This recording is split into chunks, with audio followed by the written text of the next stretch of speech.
It's time for another recap from Edge of the Empire. When we ended the last recap, the group had declared a strong desire to commit an act of revenge of some kind upon the person that they had identified as being the source of all their troubles. And they were so focused on this by the very next session following the last recap. They had maneuvered next to him, and they'd had their attempt at witty / intimidating conversation, and some of them were starting to like him a little bit. But our bodyguard was very focused. He didn't like having been put in a position where his life was considered to be expendable, to the point where the person who gave the order to kill him didn't even know who he was. That bothered him greatly. Having been a former Imperial soldier, he never wanted to be in such a situation again.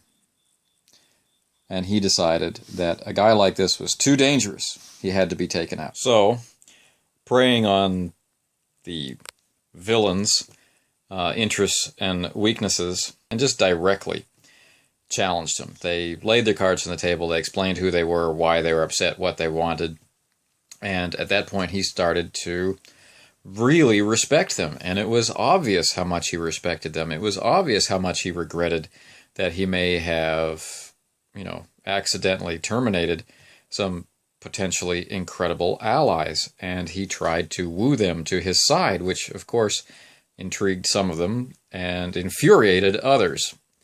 And he was quite willing to take this to a duel because that's the way he lived his life. One of the features that they had learned about this character was that he was obsessed with the Jedi.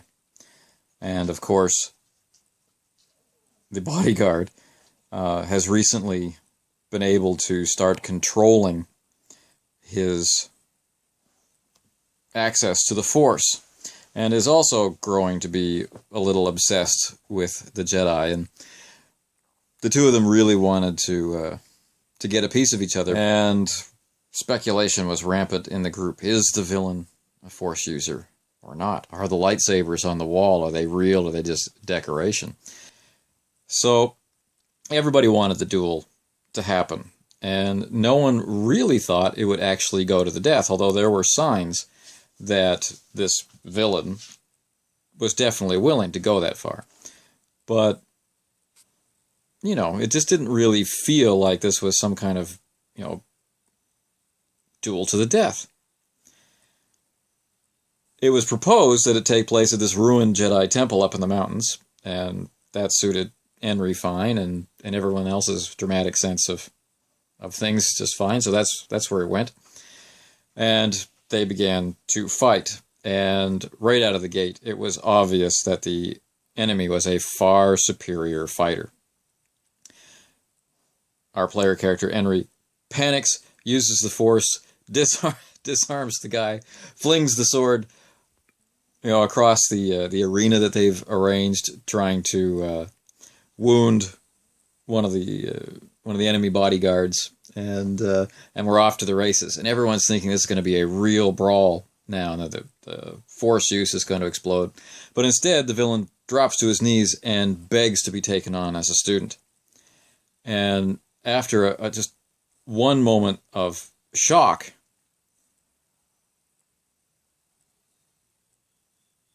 Henry beheads him. And that caused a stir in the group. Is this the kind of Star Wars we want? Is this the little hint of ultra-violence that we sometimes see in the background of the Star Wars universe? And as we're playing in the background of the Star Wars universe, is it appropriate for us to bring it more to the forefront? I mean, let's not forget, we see Uncle Owen and Aunt Beru's burned corpses stretched out in front of their home. How many hands did we see lopped off? Vader's burnt and ruined body. I mean, there is a lot of violence. Overt, explicit violence. Not a lot of murder. There's no indication if the stormtroopers are being killed or just, wounded to the point where they're smart enough to lie down, and on and on and on. So there was a moment of pause, and player stuck to his guns. This is what he felt was right. Of course, a quick battle with the bodyguards ensued, an escape and whatnot, and basically this story came to an end. The slave revolution, which this villain was very much at the center of, explodes and gets out of control, and the characters are still not exactly sure how much of a hand he had in orchestrating it or limiting it, and if he was planning to turn the ringleaders over to the Empire when they arrive, because a lot of this was geared toward having the Empire come in, pacify the system, and then choose someone to be the local governor. And different groups were vying for that, but it really seemed like this particular villain, now dead and without a head, was the one they would have chosen. They depart. They go back to his sister. They explain, yes, we have solved your problem. And they take their payment from her in trade, upgrades to their ship, and they ferry one of the mysterious Bothan contingent back to the planet where they normally operate, and its orbital station where they are most comfortable, to discover that the Imperial presence has, of course, slowly been increasing, and that a Star Destroyer will now be stationed here for the foreseeable future.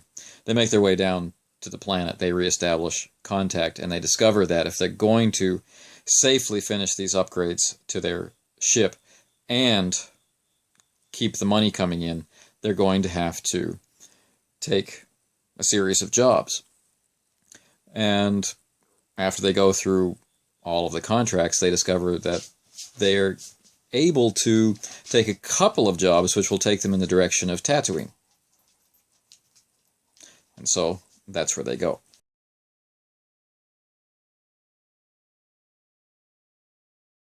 So taking a retiring gangster engineer along with them to help with the repairs in exchange for his passage, taking this Bothan probable espionage agent along to harass the player character, not espionage agent, and some cargo and those sorts of things. They managed to scrape together enough cash and enough reason to go to Tatooine.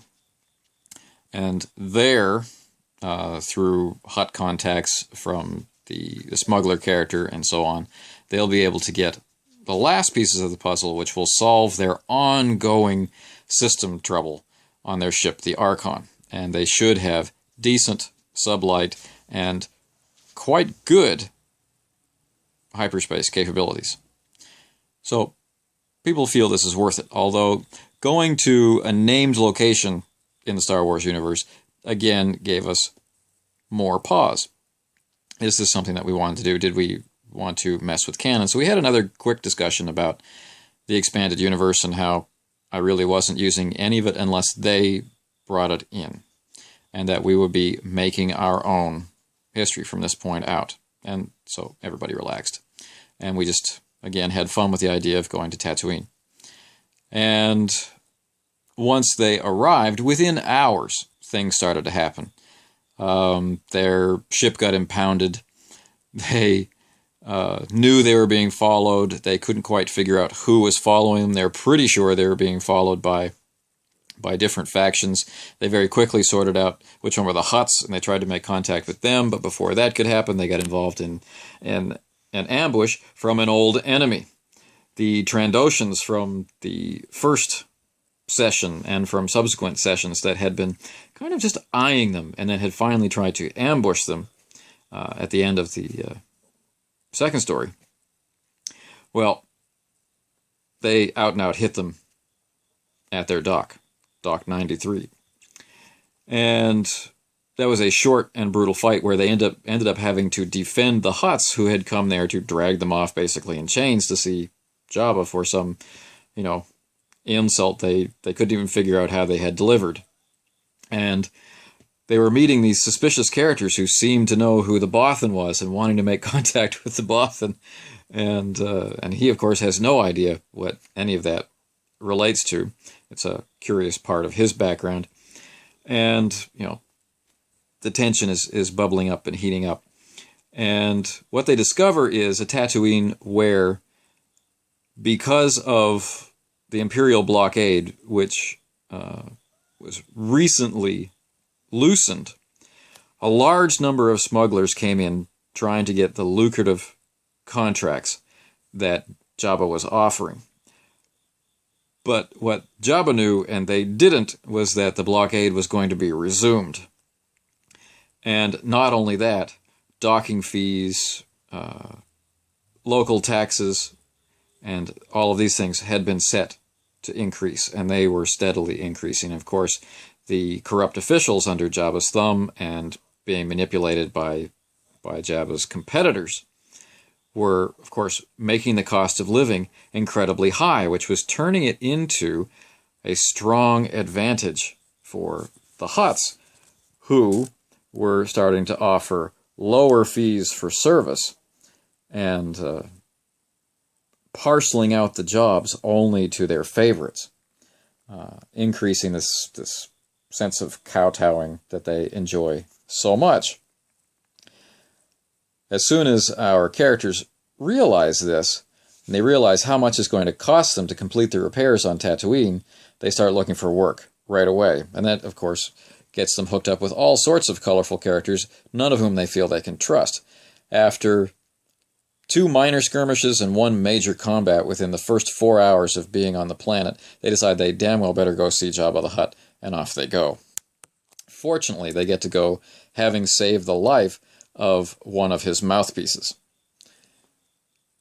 And then, while they're there, they discover a horribly over-the-top character using the name Rin Valiant, who is trying to steal their ship, because that's his modus operandi. And so, of course, they hate him.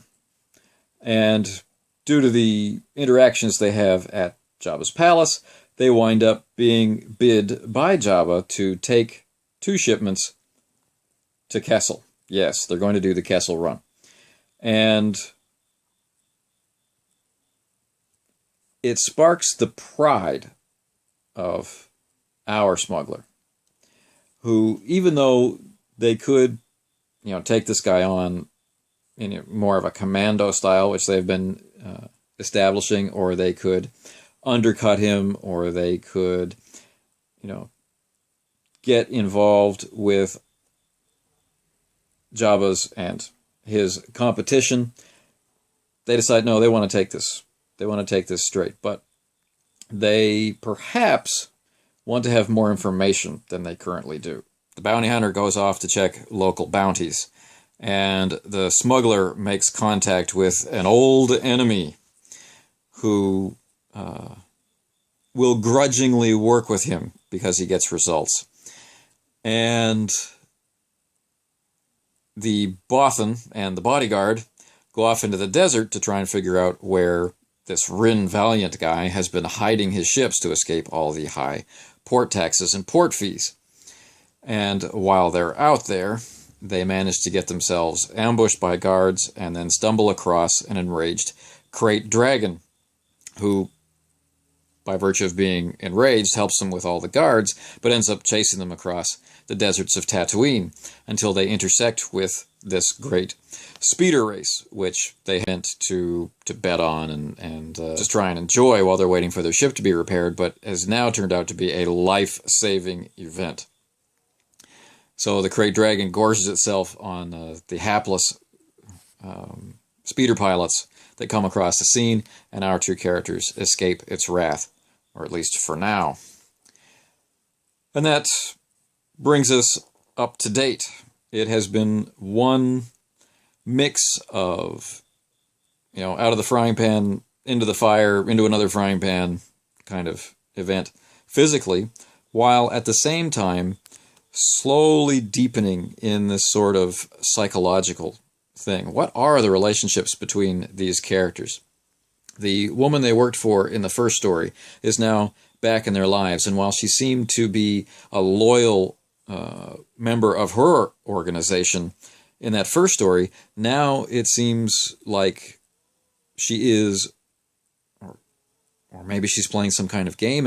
And what's going on with the Trandoshans? Why do they keep trying to kill them? Are they slipping the leash of their leader, or is this to goad the player characters into some kind of behavior? They're not sure. And now they've set themselves up as triple agents.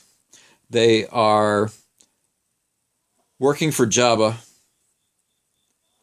by pretending to work for the old enemy, by pretending to spy on Jabba, to possibly report back to the old enemy.